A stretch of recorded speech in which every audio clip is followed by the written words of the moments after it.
Hi all, welcome back to ಮತ್ತೊಂದು mini vlog. ಇವತ್ತು ಸುಬ್ರಹ್ಮಣ್ಯ ಷಷ್ಠಿ ಇದ್ದಿದ್ದರಿಂದ ನಾವು ಎಲ್ಲ ತರಕಾರಿಗಳನ್ನ ಉಪಯೋಗಿಸ್ಕೊಂಡು ತರಕಾರಿ ಸಾಂಬಾರನ್ನ ಮಾಡ್ತೀವಿ, ಹಾಗೆ ಒಂದು ಸ್ವೀಟ್ನ ಮಾಡ್ತೀವಿ. ಹಾಗೆ ಇವತ್ತು ನಮ್ಮ ಅತ್ತೆಯವರು ತೀರ್ಕೊಂಡಿದ್ದ ನಕ್ಷತ್ರ, ಹಾಗಾಗಿ ಅವ್ರದ್ದು ವೈದಿಕ ಇತ್ತು.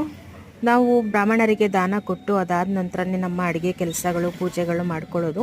ಸೊ ದಾನ ಅಂತ ಬಂದಾಗ ನಾವಿಲ್ಲಿ ಪಡಿಗೆ ಜೋಡಿಸ್ಕೊಳ್ಳೋವಂಥದ್ದು ಬಾಳೆ ಎಲೆ, ಅದ್ರ ಜೊತೆಗೆ ದವಸಗಳಲ್ಲಿ ಅಕ್ಕಿ, ಬೆಲ್ಲ, ಹೆಸರುಬೇಳೆ ಹಾಗೆ ಗೋಧಿ ನುಚ್ಚು ಇದನ್ನು ಇಡ್ತೀವಿ. ಹಾಗೆಯೇ ತರಕಾರಿಗಳಲ್ಲಿ ಹೀರೆಕಾಯಿ, ಬೆಂಡೆಕಾಯಿ, ಸೌತೆಕಾಯಿ, ಹಾಗೆ ತೊಂಡೆಕಾಯಿ, ಜವಳಿಕಾಯಿ ಇದಿಷ್ಟನ್ನು ಸೇರಿಸ್ಕೊಳ್ಳೋದು.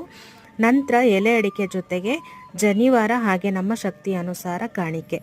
ಜನಿವಾರ ಏನಕ್ಕೆ ಇಡಬೇಕು ಅಂತ ಹೇಳಿದ್ರೆ ಬ್ರಾಹ್ಮಣರಿಗೆ ವಸ್ತ್ರದಾನ ಮಾಡಬೇಕು ಅಂತ ಇರುತ್ತೆ. ಸೊ ವಸ್ತ್ರದಾನ ಮಾಡೋಕ್ಕಾಗದೇ ಇದ್ರೂ ಕೂಡ ನಾವು ಜನಿವಾರನ ದಾನ ಮಾಡಿದ್ರೆ ನಮಗೆ ತುಂಬಾ ಒಳ್ಳೆಯದಾಗತ್ತೆ ಅಂತ ಹೇಳಿಬಿಟ್ಟು, ಸೊ ಈ ರೀತಿ ಅಂದರೆ ಹೋಗಿರೋರನ್ನ